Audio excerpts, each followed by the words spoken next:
Primeira Epístola de Pedro, capítulo 4,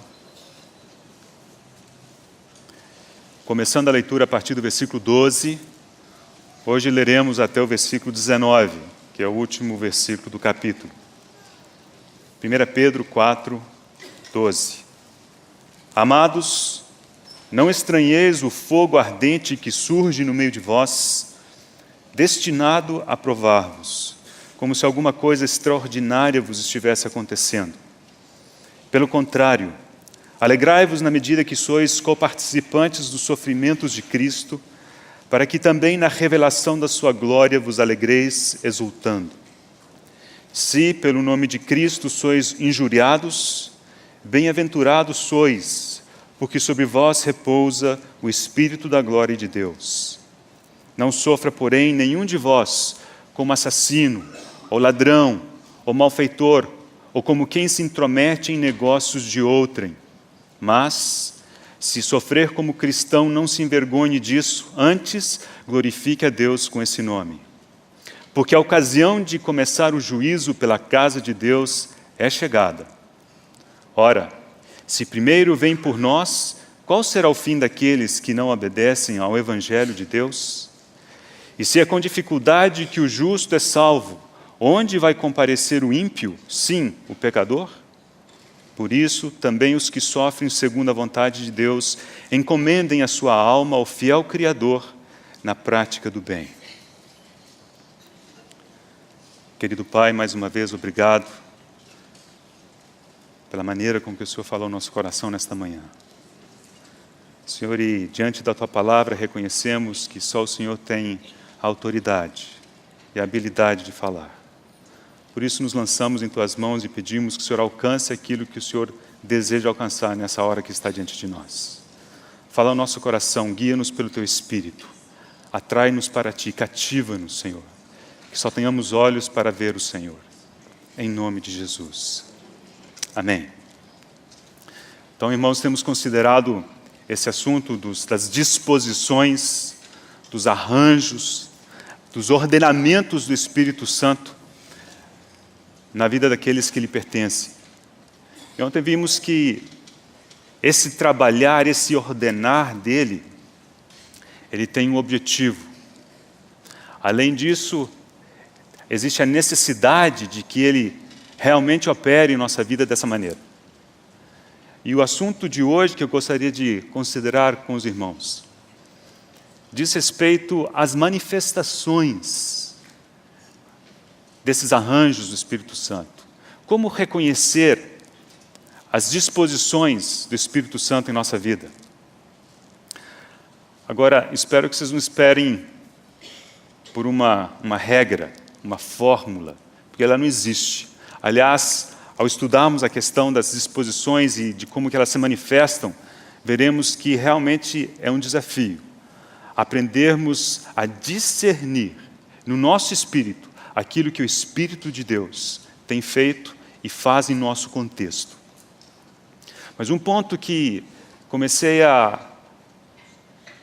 enfatizar ontem e que precisamos continuar a considerar juntos hoje é que essas disposições do Espírito Santo não são necessariamente agradáveis a nós. Como o irmão acabou de nos falar, muitas vezes existe esse apertar, né? Esse espremer, e isso muitas vezes dói. O que nós não podemos fazer é cegamente dispensar ou desprezar essa ação, porque simplesmente ela não é algo que nos apraz, algo que nos agrada, algo que a gente esperava acontecer.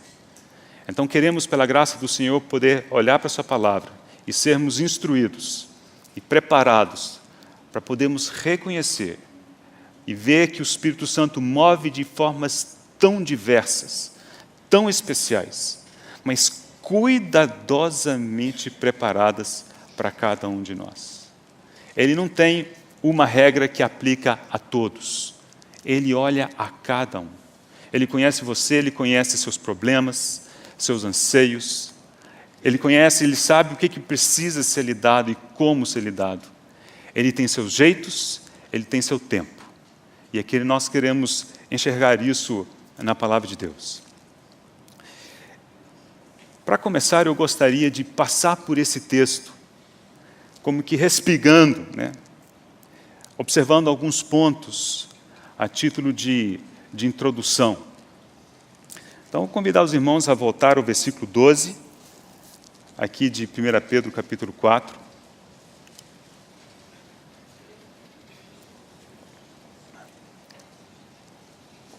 E o texto começa dizendo: amados, não estranheis.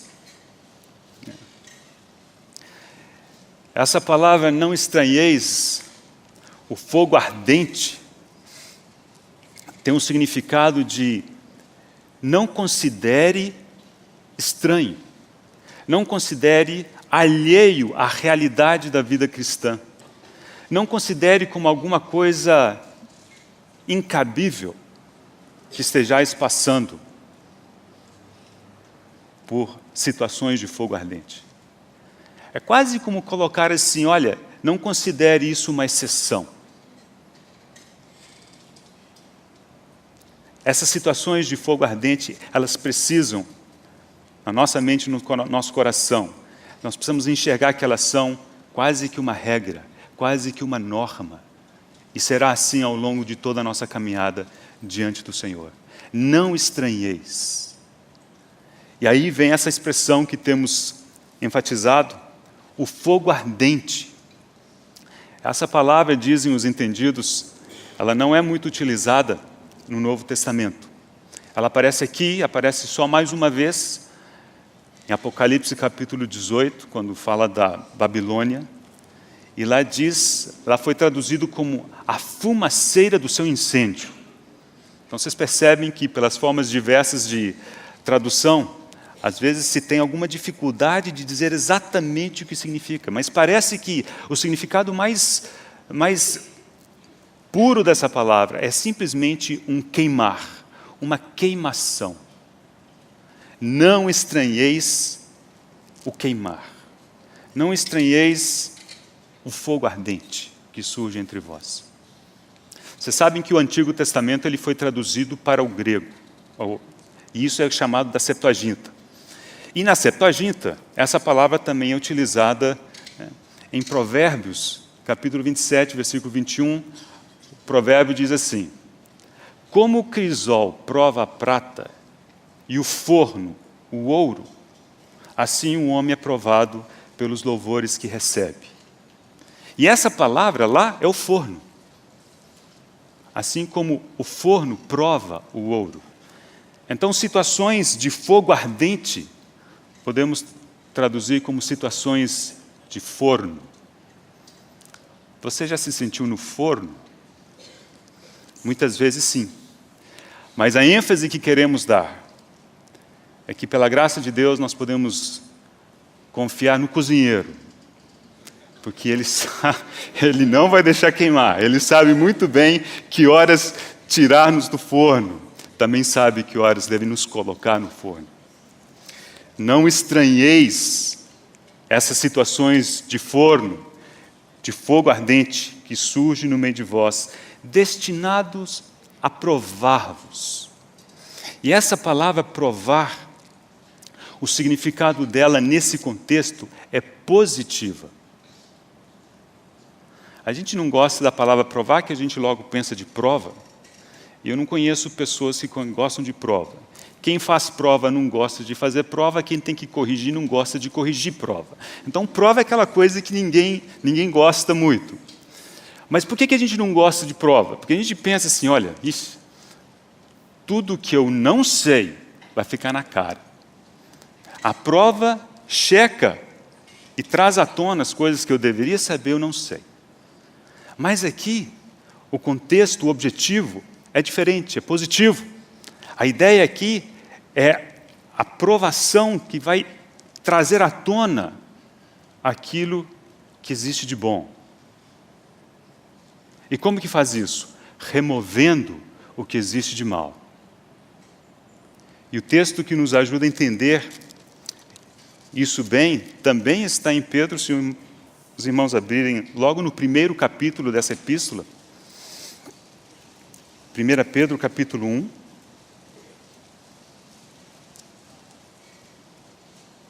O versículo 7 fala: para que, uma vez confirmado o valor da vossa fé, muito mais preciosa do que o ouro perecível, mesmo apurado por fogo. Esse é o conceito. É o ouro que, junto com aquele material em que está o ouro, há tantas outras impurezas. E, aliás, uma vez, certa vez eu vi o seguinte, que vocês lembram de Serra Pelada.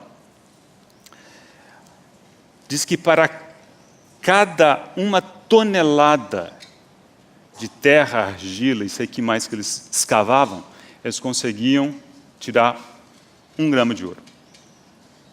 1 tonelada, 1 grama. Essa era a relação em Serra Pelada. Na nossa vida, possivelmente, não seja muito diferente. O ouro em nós não é nosso próprio, mas é aquilo que, pela graça e bondade de Deus, Ele implantou em cada um de nós quando cremos no Senhor Jesus Cristo. Mas trazemos junto conosco toda uma história de barro, de argila, de coisas, de sujeira, de impurezas, que o Espírito Santo precisa desfazer. E assim como o forno prova o ouro, assim como o fogo, ele depura o ouro, assim o Espírito Santo nos coloca em situações, ele arranja, ordena, dispõe situações para que aos poucos essas impurezas sejam removidas da nossa vida. Esse é o significado da palavra que encontramos aqui no capítulo 4, versículo 12 de 1 Pedro. Nós vamos deixar o versículo 13 para amanhã e pulamos para o versículo 14. Se pelo nome de Cristo sois injuriados, bem-aventurados sois, porque sobre vós repousa o Espírito da glória e de Deus. Vocês não lembram que essa epístola foi originalmente escrita para aqueles que estavam sob perseguição. Mas nós estamos tomando esse texto emprestado e aplicando à nossa própria vida. Talvez a nossa aflição não seja diretamente ligada à perseguição, mas certamente você e eu temos passado por situações de fogo ardente. Temos ficado no forno de tempos em tempos. E esse versículo 14, ele diz: se pelo nome de Cristo, ou seja, se a nossa injúria, se a nossa provação é por causa do Senhor, e graças ao Senhor, então, bem-aventurado sois. É a mesma palavra utilizada nas bem-aventuranças em Mateus capítulo 5. E alguns estudiosos dizem que uma boa tradução alternativa seria prósperos sois. Se pelo nome de Cristo sois injuriados, bem-aventurados sois, prósperos sois. Somos prósperos, porque sobre vós repousa o Espírito da glória e de Deus. Lendo a respeito desse texto, há uma tradução alternativa que achei tão preciosa. E essa tradução diz mais ou menos assim, na segunda parte do versículo: porque sobre vós o Espírito de Deus repousa, vos dá repouso. Então, se pelo nome de Cristo nós somos injuriados, nós somos bem-aventurados, somos prósperos, porque o Espírito da glória de Deus que está sobre nós nos concede repouso. E, de fato,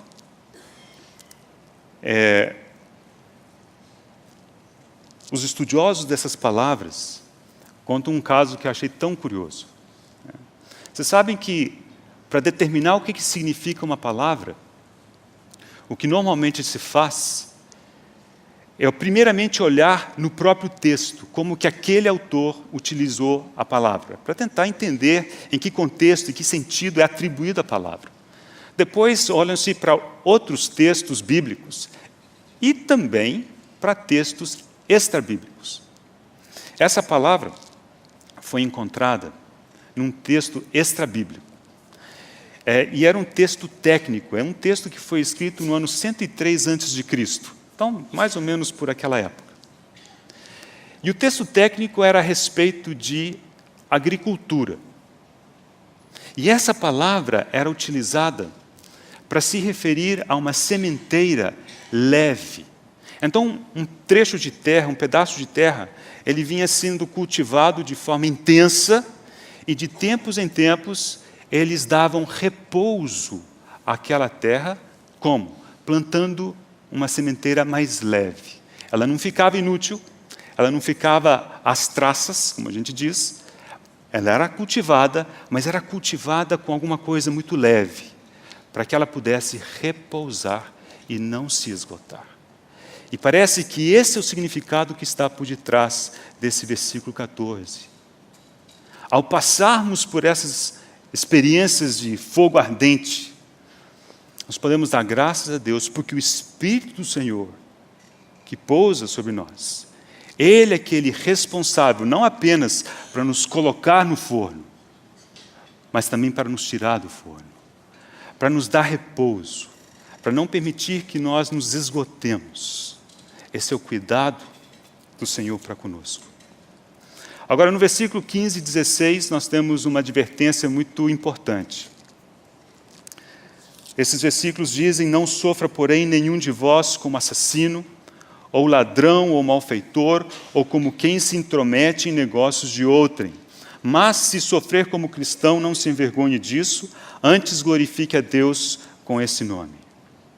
E a advertência que encontramos aqui, irmãos, é que nem todo sofrimento é resultado de disposições do Espírito Santo. Muitas vezes, o nosso sofrimento é consequência da nossa própria falta de sabedoria, do nosso pecado, decisões incorretas tomadas no passado, enfim. Então, esses versículos 15 e 16 dizem: se sofrer como cristão. Versículo 19 nos dá uma expressão tão linda: aqueles que também sofrem segundo a vontade de Deus.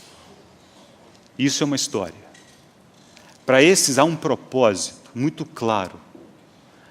Mas, quando sofremos como consequência da nossa própria falta de sabedoria, nossa estultícia, nosso pecado, nossa teimosia, aí há menos consolo e menos conforto para nós.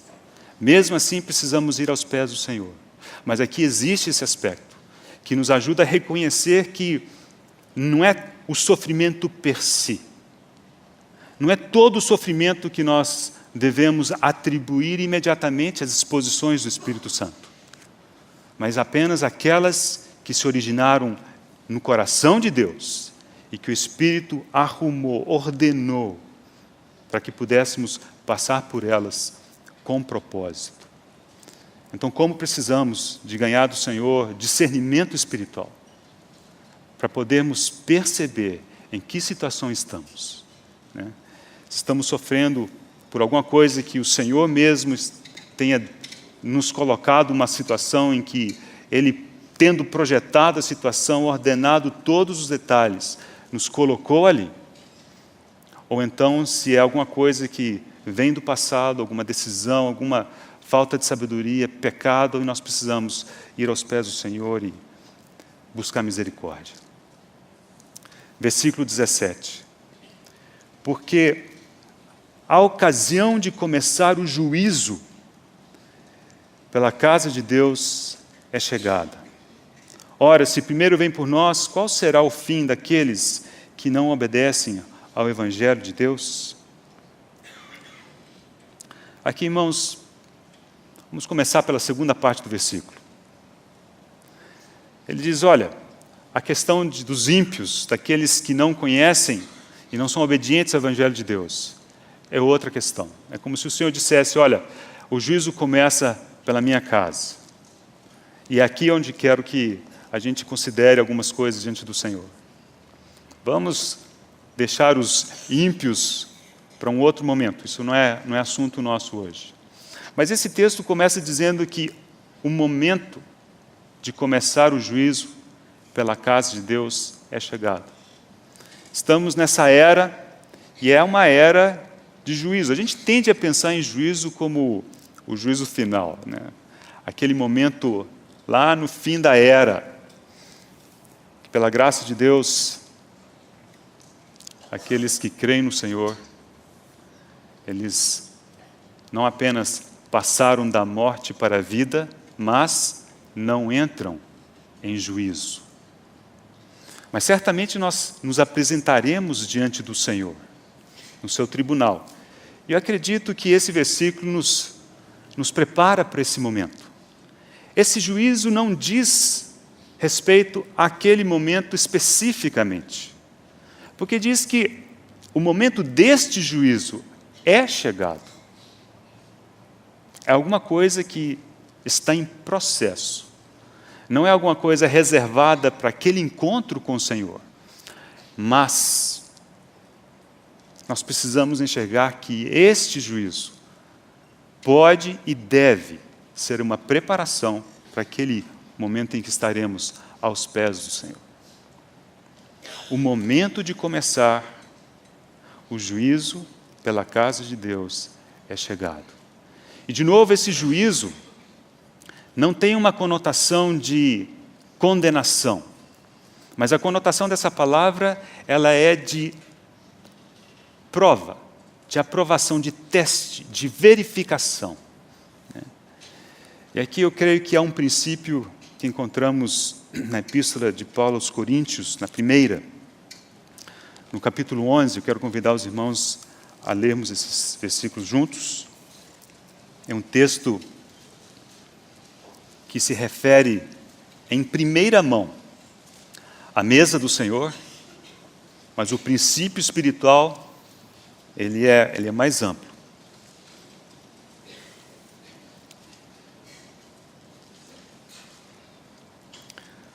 Lembre-se que estamos pensando em juízo. Exame, avaliação. E o versículo 28, 1 Coríntios capítulo 11, diz: examine-se, pois, o homem a si mesmo, e assim coma do pão e beba do cálice. E o princípio que está por detrás, que eu gostaria de enfatizar com os irmãos, no versículo 31 e 32. Porque se nos julgássemos a nós mesmos, não seríamos julgados. Mas quando julgados, somos disciplinados pelo Senhor, para não sermos condenados com o mundo.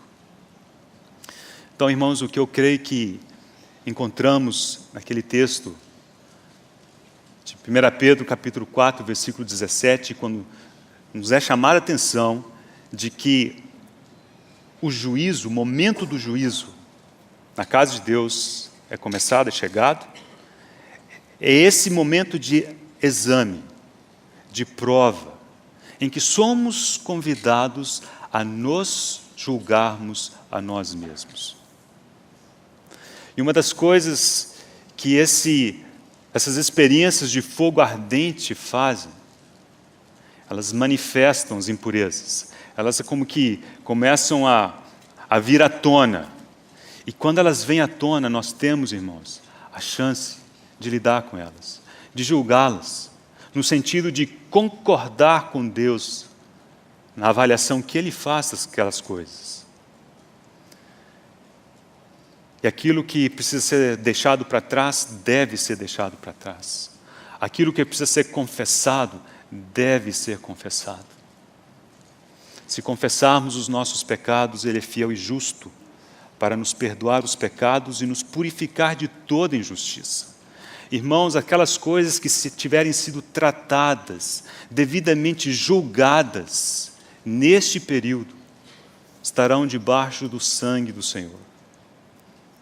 E o Senhor perdoa e esquece. E isso não virá à tona naquele dia. Não virá à tona naquele dia.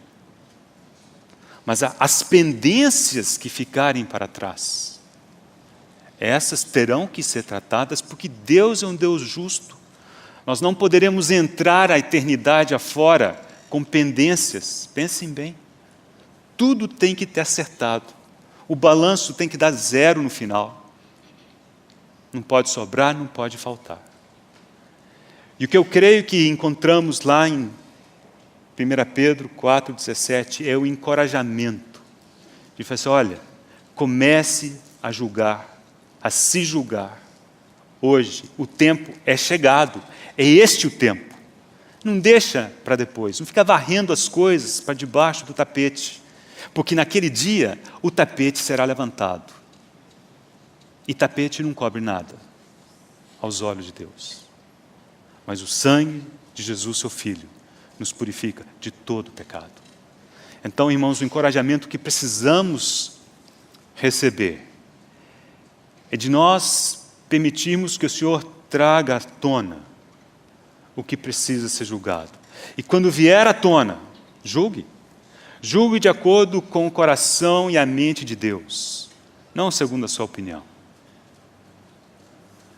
Creio que é isso que estava no coração do salmista, quando ele disse, prova-me, ó Deus, e conhece meu coração.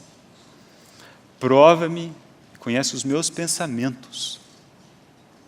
A gente acha que ele estava pedindo para que Deus conhecesse. Mas se você começar a ler aquele salmo, que é o Salmo 139, o salmista deixa tão claro que Deus conhece tudo a respeito dele. Ele disse, as palavras ainda não me chegaram à língua, e Senhor, Tu já conheces toda. Então, essa oração que ele faz ao final do Salmo, sonda-me, ó Deus, conhece meus pensamentos, prove-me, conhece meu coração. Eu creio que é o salmista dizendo, olha, me ajuda a reconhecer, me ajuda a ver o que está em meu coração. Para quê? Para poder julgar. Alguém já disse, isso foi um irmão do século XVIII, que quando entrarmos na eternidade, tudo será conforme o caráter de Deus, a natureza de Deus. Tudo.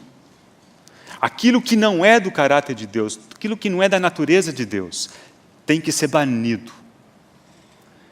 E o que nós encontramos, então, é esse encorajamento para cooperarmos com o Espírito Santo, para que possamos ficar livres dessas coisas e sermos purificados, assim como o ouro é purificado. Se os irmãos me acompanharem, em Deuteronômio, capítulo 8, temos uma ilustração de como o Senhor lidou com Israel. Versículo 2 de Deuteronômio, capítulo 8. Recordar-te-ás de todo o caminho pelo qual o Senhor teu Deus te guiou no deserto esses 40 anos, para te humilhar, para te provar, para saber o que estava no teu coração, se guardarias ou não os seus mandamentos. Irmãos, esse é o trabalhar muitas vezes do Espírito Santo, nos colocando nessas situações tão bem organizadas por Ele, soberanamente, para que nós possamos ver o que realmente está em nosso coração. E muitas vezes o que encontraremos no nosso coração são coisas que não são adequadas ao caráter de Deus, não são conformes à imagem do Seu Filho. Cabe-nos julgar a nós. Examine-se, pois, o homem a si mesmo. Se formos julgados agora, se nos julgássemos, não seremos julgados. Esse é o princípio. Então, quero encorajar os irmãos a estarem atentos. Quando se manifestarem essas situações de fogo ardente, peça ao Senhor, sonda-me, ó Deus. Me ajuda a enxergar alguma coisa que precisa ser consertada. que precisa ser colocada debaixo do sangue de Cristo. E assim nós prosseguiremos. Por fim, vamos concluir aquele nosso texto base. Primeira Epístola de Pedro, capítulo 4. O último versículo, um versículo tão precioso. Versículo 19. De 1 Pedro, capítulo 4. Por isso, também os que sofrem segundo a vontade de Deus, encomendem a sua alma ao fiel Criador na prática do bem.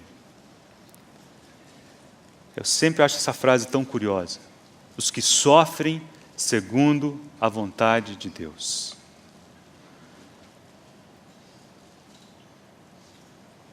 Independente de como entendamos, acho que não há como escapar de que o sofrimento não está excluído dos planos de Deus para nós.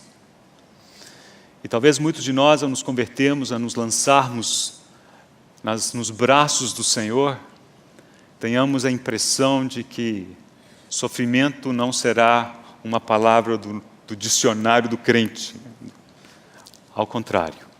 Mas, e esse mas você pode grifar com todas as cores que tiver na sua caneta, mas o sofrimento tem que ser de acordo com a vontade de Deus. É esse versículo 19. Os que sofrem segundo a vontade de Deus. E aqui eu acho que há pelo menos dois aspectos em que podemos entender esse segundo a vontade de Deus. Primeiro, é porque é a vontade de Deus que passemos por certas experiências nas quais sofreremos. Então, sofremos segundo a vontade de Deus, que é que passemos por essas experiências de sofrimento, difíceis. Mas tem um outro aspecto, é que no sofrimento, nós soframos de forma aceitável a Deus, de forma agradável a Deus. Sofrer segundo a vontade de Deus. Eu creio que podemos entender esse texto tanto de um jeito quanto de outro, e são complementares. Então, irmãos, graças ao Senhor, porque a palavra nunca nos diz para gostarmos do sofrimento, porque isso não faz parte, né, do plano original de Deus. Mas o que a palavra de Deus nos encoraja, sim, é, por exemplo, em tudo dar graças. Nós podemos dar graças por situações que nós não gostamos, mas ainda assim podemos dar graças. Porque olhando e exercitando a fé, vemos além do sofrimento. E é isso que nós precisamos considerar amanhã e na sexta-feira, se o Senhor permitir. Mas precisamos aprender que sofrimento é alguma coisa que faz parte do nosso dia a dia, aos pés do Senhor. Não é qualquer sofrimento, não é todo sofrimento, mas existem situações nas quais sofreremos. Mas o encorajamento aqui é que soframos segundo a vontade de Deus. Antes de considerarmos os exemplos na vida de José, quero ver algumas questões relacionadas. E para isso, convidar os irmãos a abrirmos em Apocalipse capítulo 21, que é onde a palavra de Deus descreve a Nova Jerusalém e os materiais que são utilizados na construção dessa cidade. Versículo 18. A estrutura da muralha é de jaspe. Jaspe é uma pedra preciosa. Também a cidade é de ouro puro, semelhante a vidro límpido. Os fundamentos da muralha da cidade estão adornados de toda espécie de pedras preciosas. Então vai registrando aí os materiais que aparecem na Nova Jerusalém. Ouro puro, pedras preciosas, entre elas o jaspe. Versículo 21. As 12 portas são 12 pérolas, e cada uma dessas portas de uma só pérola. Pedras preciosas, ouro puro, pérolas. A praça da cidade é de ouro puro como vidro transparente. Por 2 vezes aparece a menção ao ouro, e nas 2 vezes fala que ele é puro. Ouro que ficou livre de todas as impurezas. Como é que se prova o ouro? Como é que se apura o ouro? Fogo. Forno. Não estranheis, irmãos, o fogo ardente que surge entre vós. Nós precisamos aprender não a olhar para o fogo ardente, mas a olhar para o ouro puro como vidro que aparecerá lá na Nova Jerusalém. Mas aqui não quero falar desses materiais per si. Isso aí tem mais a ver com as consequências, né? A finalidade, os resultados das disposições do Espírito Santo. Mas eu só quero chamar a atenção para os irmãos do processo em que essas coisas se formam, né? Aqui podemos tirar um desses materiais, ele é diferente, que são as pérolas, né? Ontem mesmo à noite o irmão Cristian nos lembrou do processo de formação da pérola. Bom, dos 3 materiais, a pérola é a que surge de um ser vivo. Os outros são metais e materiais, e etc.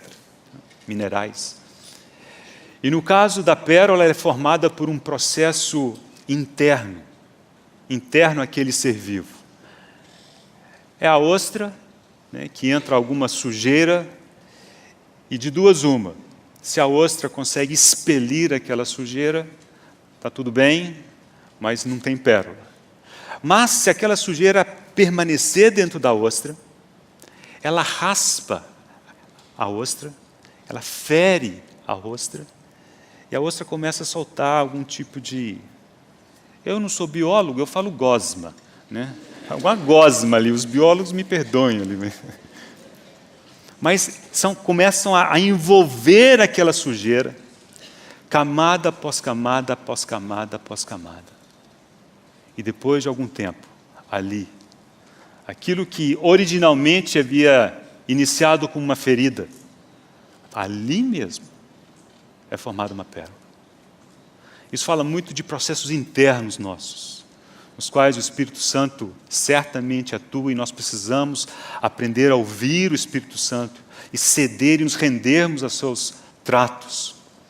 Mas os outros materiais, tanto as pedras preciosas quanto o ouro, elas aparecem por processos externos. A gente logo pensa de pressões elevadas, temperaturas elevadas, no caso, né, das pedras preciosas, e no caso do ouro, aquele refinar constante. Refina, refina, refina, refina, até o momento dele estar pronto.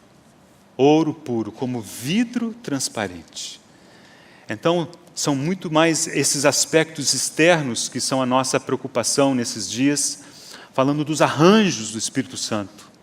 E o arranjo do Espírito Santo é prover esse calor. A gente, no forno, ninguém gosta de ficar no forno. A gente se sente desconfortável, queremos logo sair. Eu também, eu não quero ficar no forno, não. Mas nós precisamos nos render ao Senhor. E é tão mais fácil quando nós percebemos que existe um objetivo muito maior. Muito maior. Uma vez eu ouvi um certo irmão dizer o seguinte: vocês sabem que todos nós estamos em obras. Um dia, essa construção, essa obra, ela será manifesta. Esse irmão diz assim: eu lhe dou 100% de garantia de que quando você vir a obra concluída de Deus em sua vida, você ficará satisfeito. Você não ficará decepcionado. Talvez naquele dia a gente pense e diga assim: Senhor, se eu tivesse me rendido mais, se eu tivesse cedido mais rápido, o que o Senhor não poderia ter ganho? Mas, irmãos, hoje é o dia. Hoje é o dia em que o juízo na casa de Deus já começou. Temos que aproveitar esse pouco tempo que nos resta. O Senhor está às portas. Não podemos ficar brincando mais.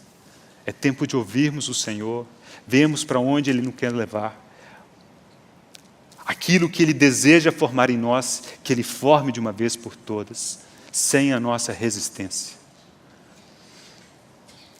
Existe um aspecto tão bonito que fala desse purificar por fogo no livro de Zacarias.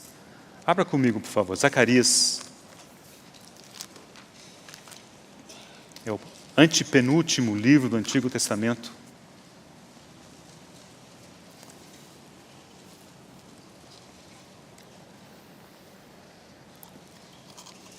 Aqui, possivelmente, é uma palavra que se aplica primeiramente a Israel. É o mover de Deus ao fim. Capítulo 13 de Zacarias. Leremos os versículos 8 e 9. Zacarias 13, 8. Em toda a terra, diz o Senhor, 2/3 delas serão eliminados e perecerão, mas a terceira parte restará nela. Então, tente enxergar esse cenário. O Senhor está concluindo o seu trabalho.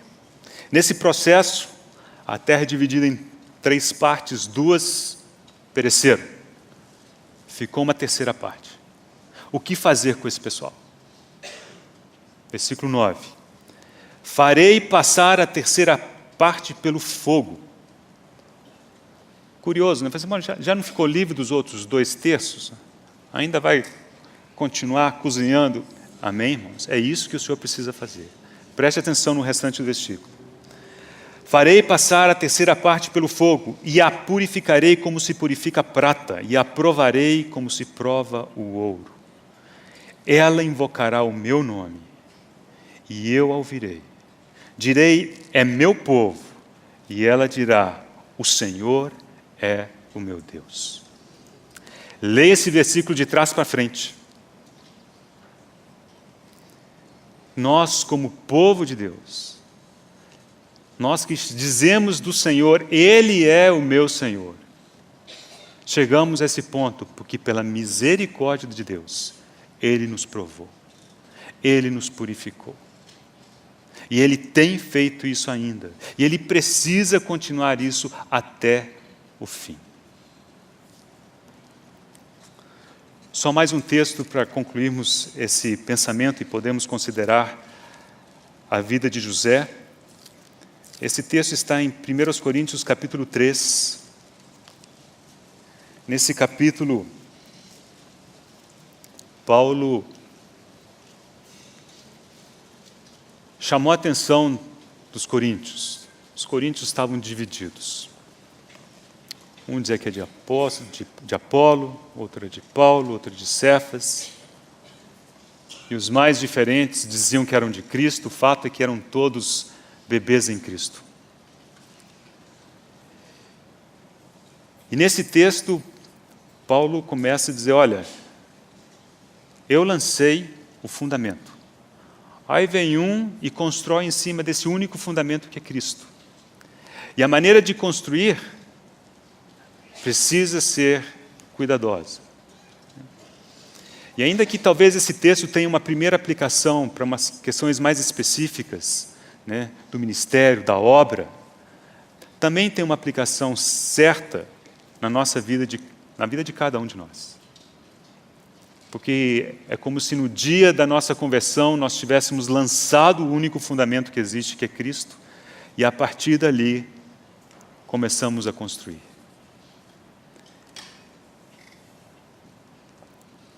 E ao falar dessa construção, a palavra de alerta do texto é: observe como é que você constrói. Observe com o que você constrói.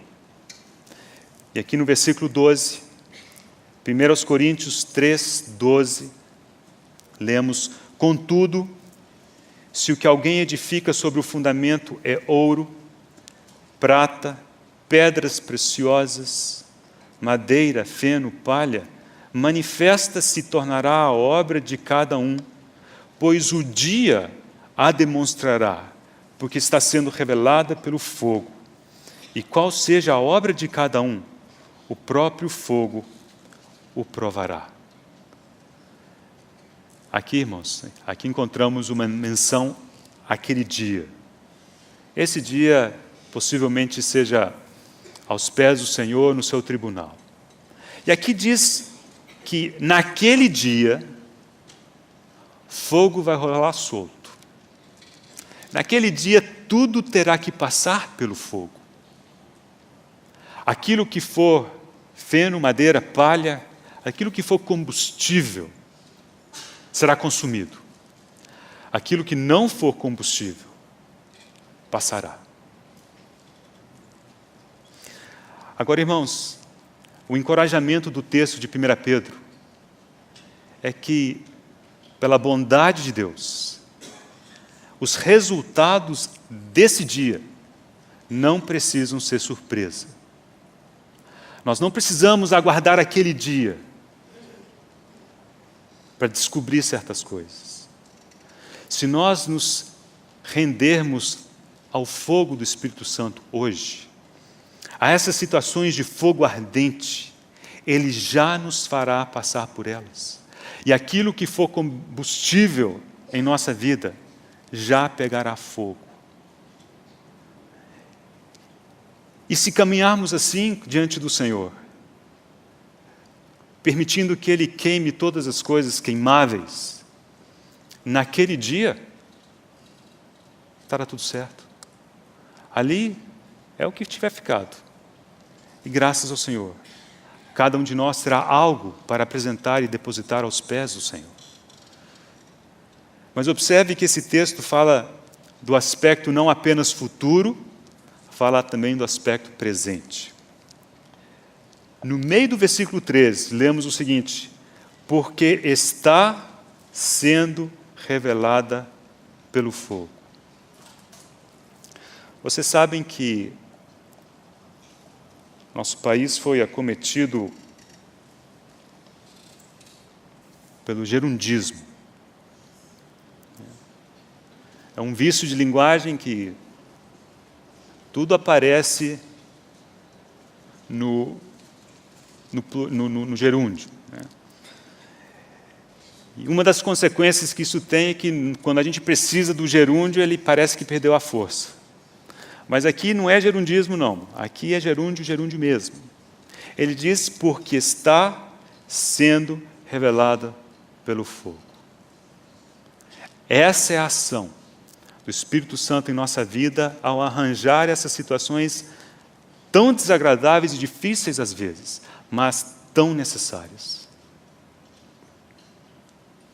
Fogo ardente. Irmão, permita que o Espírito Santo impila, o conduza para essa situação, para essa experiência.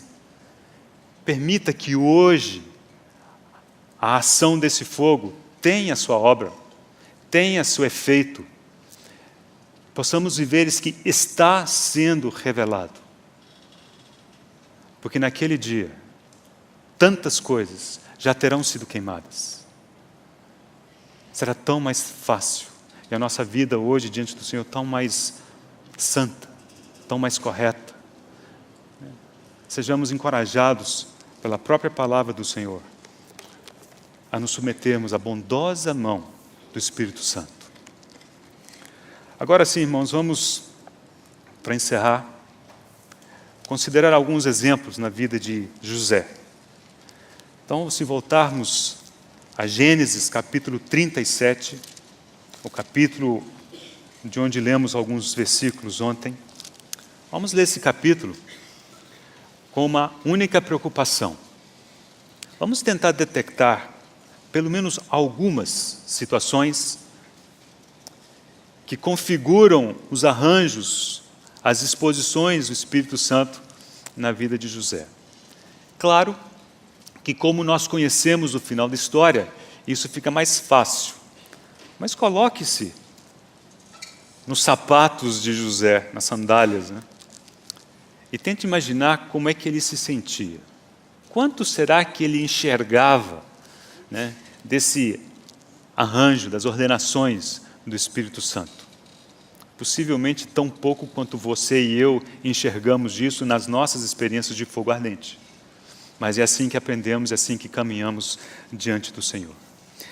Capítulo 37, versículo 2. Esta história de Jacó, tendo José 17 anos, apacentava os rebanhos com seus irmãos. Lembre-se dessa frase que ela será importante. Ele apacentava os rebanhos. Ele era pastor. Ele era um pastor de ovelhas. Sendo ainda jovem, acompanhava os filhos de Bila e os filhos de Zilpa, mulheres de seu pai, e trazia más notícias deles a seu pai. Ora, Israel amava mais a José que a todos os seus filhos, porque era filho da sua velhice, e fez-lhe uma túnica talar de mangas compridas. Vendo, pois, seus irmãos que o pai o amava mais que todos os outros filhos, odiaram-no e já não lhe podiam falar pacificamente. Então, na vida desse jovem, surge o ódio dos irmãos. Versículo 5. Teve José um sonho e relatou a seus irmãos, por isso o odiaram ainda mais. Como se o ódio já não fosse suficientemente ruim, agora é um ódio reforçado. Versículo 6. Pois lhe disse, rogo-vos, ouvi este sonho que tive. Atávamos feixes no campo, e eis que meu feixe se levantou e ficou em pé. E os vossos feixes o rodeavam e se inclinavam perante o meu. Então lhes disseram seus irmãos, reinarás com efeito sobre nós? E sobre nós dominarás realmente? E com isso tanto mais o odiavam, por causa dos seus sonhos e das suas palavras. Parece que o ódio desses irmãos não tinha fim, né? E lá estava o José, tentando se virar e viver entre eles. Versículo 9. Teve ainda outro sonho, e o referiu a seus irmãos, dizendo, sonhei também que o sol, a lua e 11 estrelas se inclinavam perante mim. Contando a seu pai e seus irmãos, repreendeu. O pai lhe disse, que sonho é este que tiveste? Acaso viremos, eu e tua mãe e teus irmãos, a inclinar-nos perante ti em terra? Seus irmãos lhe tinham ciúmes. O pai, no entanto, considerava o caso consigo mesmo. Acrescente aquele ódio reforçado, ciúme. Está vendo que o cenário está ficando interessante para o lado do pobre José. Versículo 12. E como foram os irmãos apacentar o rebanho do pai em Siquém, perguntou Israel a José, não apacentam teus irmãos o rebanho em Siquém? Vem, enviar-te-ei a eles. Respondeu-lhe José, eis-me aqui. Disse-lhe Israel, vai agora e vê se vão bem os teus irmãos e o rebanho, e traze-me notícias. Assim o enviou do vale de Hebrom, e ele foi a Siquém. José poderia, imagino eu, ter muitas desculpas para não ir atrás de seus irmãos para trazer o relato deles a seu pai. Mas quando seu pai lhe fez esse pedido, a palavra dele foi uma só, eis-me aqui. Lá foi José. Versículo 15. E um homem encontrou a José, que andava errante pelo campo, e lhe perguntou, que procuras? Irmãos, aqui, primeiro toque muito especial do Espírito Santo. José foi, e a palavra de Deus já diz que ele estava errante, ele havia se perdido, acho que não conseguia encontrar seus irmãos e vagueava. De repente apareceu alguém. Coincidência? Certamente que não. Apareceu alguém e lhe perguntou, que procuras? E para nossa surpresa, essa pessoa sabia exatamente onde seus irmãos estavam. Versículo 16. Respondeu, procuro meus irmãos. Dize-me, onde apacentam eles o rebanho? Disse-lhe o homem, foram-se daqui pois ouvi-os dizer, vamos a Dotã. Então seguiu José atrás dos seus irmãos e os achou em Dotã. Então pensa bem, os irmãos estiveram ali, esse homem estava naquela região, estava próximo o suficiente aos irmãos para conseguir ouvir o que eles diziam, e ele chegou a ouvir o momento em que disseram, vamos a Dotã. Depois, quando José vagueava pelo deserto, esse homem ali estava. Perguntou para ele. É muita coincidência para ser coincidência. Isso é o arranjo, as disposições do Espírito Santo. A mão, o mover do Espírito estava por detrás dessas questões todas. Versículo 18. De longe o viram, e antes que chegasse, conspiraram contra ele para o matar. Então os homens decidem, nós vamos matar esse rapaz, que acontece de ser nosso irmão, mas não importa, nós vamos matar ele do mesmo jeito. Versículo 19, e diziam outro, vem lá o tal sonhador, vinde, pois, agora, matemo-lo e lancemo-lo numa dessas cisternas, e diremos, um animal selvagem o comeu, e vejamos em que lhe darão os sonhos. Então vocês veem como que o homem trama. Ele trama contra os sonhos que José teve, que hoje nós sabemos serem proféticos. Ou seja, o homem se levantou contra alguma coisa que estava no coração de Deus. Sem chance. O homem não prevalece e não prevalecerá contra a vontade de Deus. Então, apesar deles terem se levantado, lemos no versículo 21, mas Rúben, ouvindo isto, livrou das mãos deles e disse, não lhe tiremos a vida. Também lhes disse Rúben, não derrameis sangue, lançai-o nessa cisterna que está no deserto e não ponhais mãos sobre ele.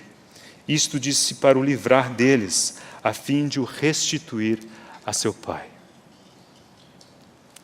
Creio que o Espírito moveu a Rúben e utilizou a vida desse irmão de José para impedir que aquele plano, aquela trama, fosse levada a cabo. Versículo 23. Mas logo que chegou José a seus irmãos, despiram-no da túnica talar de mangas compridas que trazia. E aquilo que era símbolo, a marca do amor do seu pai, isso lhe foi tirado. Eu imagino que toda vez que José olhasse para aquela túnica, ele logo lembrasse do seu pai. Esse aqui é a marca, o símbolo de quanto meu pai me ama. E repentinamente, essa túnica, essa lembrança, lhe foi tirada. Será que agora ele teria maior dificuldade de lembrar do amor do pai? Talvez sim. Mas vocês veem que esse despir faz parte de todo esse processo. O processo do Espírito Santo para lidar com a situação que envolve a vida de José. Versículo 24. E tomando, o lançaram na cisterna vazia, sem água. Ora, sentando-se para comer pão, chegou a hora do lanche. Eles já tinham lançado o irmão na cisterna e, pelo jeito, isso não lhes incomodava, não lhes tirou a fome. Chegou a hora do lanche, bateu o sino do recreio, vamos comer pão. Enquanto comiam, observem como que o versículo 25 coloca. Olharam e viram que uma caravana de ismaelitas vinha de Gileade. Seus camelos traziam aromatas, bálsamo e mirra que levavam para o Egito. É muita coincidência para ser coincidência. Sabe lá em que momento da história do passado Deus organizou essa caravana? Vindo de Gileade, para coincidir o instante em que passavam ali, naquele momento em que eles tinham acabado de colocar José na cisterna, tinham acabado de sentar para comer pão, levantaram os olhos e viram aquela caravana. E ela ia para o Egito.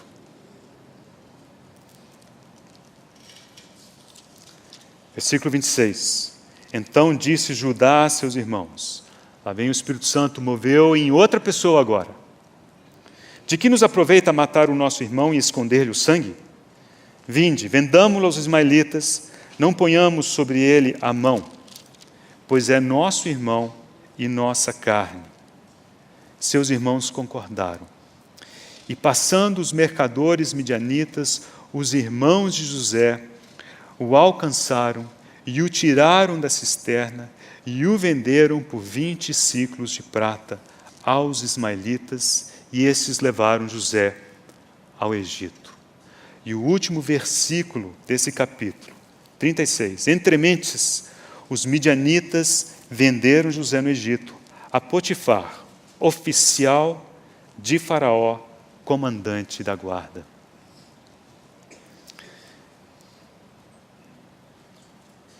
Quando venderam José, o trecho que nós pulamos nos conta que eles mataram um bode, molharam a túnica no sangue do bode para mostrar para o pai. E diz, olha, vê se isso é do teu filho. E Jacó logo pensou, olha, um animal selvagem o deve ter despedaçado. Se os irmãos não tivessem feito isso, se os irmãos tivessem voltado para Jacó e dito algo como, olha, perdemos, não encontramos jeito nenhum, eu acho que Jacó imediatamente ia arrumar uma caravana, ia sair à caça desse filho, ia buscá-lo até os confins da terra. Mas ao fazer o que eles fizeram, levaram Jacó a crer que ele havia morrido. E com isso, não houve qualquer ação por parte de Jacó de buscar o seu filho. E assim José foi parar lá no Egito. Coincidência? Não pode ser coincidência. O Egito era, os estudiosos, os historiadores, que na época a agropecuária mais refinada do mundo se praticava lá no Egito. E como pastor de ovelhas que ele era, ele certamente teria algum valor naquele país. Então vemos como o Espírito Santo já havia começado a trabalhar na vida de José, mesmo antes de ter tido seus sonhos, mesmo antes de ter sido vendido para o Egito. E encurtando uma história que os irmãos conhecem, ele chegou ao Egito, como já não bastasse todo o sofrimento pelo qual ele já havia passado, ele foi vendido à casa de Potifar. Capítulo 39, versículo 1. José foi levado ao Egito e Potifar, oficial de Faraó, comandante da guarda egípcio, comprou-o dos ismaelitas que o tinham levado para lá. Tantas pessoas poderiam ter comprado José, mas foi Potifar que o comprou.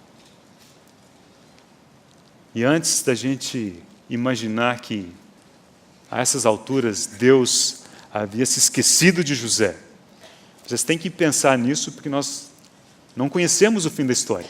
Conhecemos, mas fazemos de conta que não conhecemos. Se nós estivéssemos apenas ouvindo esse relato, a gente imagina assim, pronto, Deus esqueceu desse menino. Mas o versículo 2 diz, o Senhor era com José. Irmãos, vocês conseguem conectar essas duas realidades? Tudo que lemos que aconteceu com José, no capítulo 37, e o fato de Deus ser com ele, ou na nossa cabeça as duas coisas são incompatíveis. Não estranheis o fogo ardente. Elas não são incompatíveis. Fogo ardente e vida cristã e amor de Deus e cuidado de Deus e conduzir de Deus não são coisas incompatíveis, ao contrário. São os próprios arranjos que o Senhor faz para alcançar algo muito superior. O Senhor era com José e veio a ser homem próspero se pelo nome de Cristo sois injuriados, bem-aventurados, prósperos sois. Ele prosperou e prosperou na casa de Potifar. Mas, para quem acha que os sofrimentos de José haviam terminado, a mulher de Potifar pôs os olhos sobre ele e disse: deita-te comigo. E José fugiu. Aí ela apronta aquele circo todo, e lemos no versículo 20 do capítulo 39, e o Senhor de José o tomou e o lançou no cárcere, no lugar onde os presos do rei estavam encarcerados. Ali ficou ele na prisão. Como se não bastasse tudo, agora ele está na prisão. Nossa, ficou ruim agora, né? Mas eu li um comentário de um historiador, Edersheim, que disse alguma coisa muito interessante com respeito a esse texto. Ele disse que Potifar não deve ter acreditado na história da esposa, porque na época a lei previa uma pena muito superior à prisão para quem mexesse com a esposa do Potifar. Então vemos que até mesmo no fato de José ser colocado na prisão, e não foi qualquer prisão, era a prisão onde ficavam os presos do rei, até nisso o Espírito Santo movia. Era como aquela sementeira mais leve, para dar algum tipo de paz, meus irmãos, repouso a José. E mais uma vez, naquele local, José prosperou. Logo depois, ele interpretou o sonho do copeiro-chefe, do padeiro-chefe. E depois de interpretar o sonho do copeiro-chefe, ele falou 2 versículos que eu quero ler com os irmãos, já quase concluindo, que são os versículos 14 e 15 do capítulo 40. Então, ele falou com o copeiro, disse-lhe qual que era o sonho, que o copeiro ele seria restituído ao seu posto. Versículo 14 diz: porém, lembra-te de mim quando tudo te correr bem, e rogo-te que sejas bondoso para comigo, e faças menção de mim a Faraó, e me faças sair dessa casa. E o versículo 15 é importante para nos dar a impressão de como é que José se sentia naquela situação. Ele disse: porque de fato fui roubado da terra dos hebreus, e aqui nada fiz para que me pusessem nesta masmorra. De fato, ele não foi roubado, ele foi vendido. Mas ele se sentia como que roubado, tirado, excluído, extraído, subtraído de forma não legal. E nessas palavras de José ao copeiro, por um lado a gente não percebe amargura, revolta contra Deus, certamente que não, mas quanto que ele enxergava do propósito de Deus nesse ponto da história? Alguns irmãos dizem assim que se ele tivesse sido solto aqui, eu voltava correndo para a casa do pai. Fazer o quê no Egito? Ele não enxergava muito além.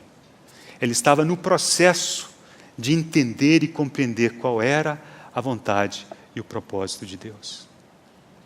Mas queremos conhecer a opinião do Espírito Santo com respeito a ele nesse ponto. Então, nossos últimos 2 versículos, no Salmo 105. Aqui encontraremos a interpretação que o Espírito Santo dá desse momento na vida de José. Versículo 17. Adiante deles enviou um homem, José, vendido como escravo. Ele não foi roubado, foi vendido. cujos pés apertaram com grilhões e a quem puseram em ferros. Até. Existe um calendário, nós ainda não o conhecemos, mas esse até diz, existe um calendário, existe um propósito que precisa chegar ao fim. Até cumprir-se a profecia a respeito dele e tê-lo provado a palavra do Senhor. Agora sabemos o que o Espírito Santo fazia naquele momento, ao longo daquela experiência toda de José. Por um lado, ele estava levando a cabo uma profecia. Ele estava garantindo de que aquela profecia se cumprisse. Não apenas isso, mas também provar José pela sua própria palavra. José estava sendo provado, treinado, preparado para aquele momento. José não sabia disso ainda, mas ele descobriria muito em breve. Pela graça do Senhor, amanhã nós vamos considerar a nossa resposta a esses arranjos do Espírito Santo. Vamos orar. Senhor, nós te damos graças pela tua ajuda, pela tua palavra. Pedimos que o Senhor mesmo cele em cada coração aquilo que é teu. Cativa-nos, Senhor, abençoa-nos, concede-nos, Senhor, uma tarde de repouso, uma tarde de comunhão. Te damos graças pelos alimentos que teremos em breve. Abençoa-os, santifica-os, Senhor, em nome de Jesus. Amém.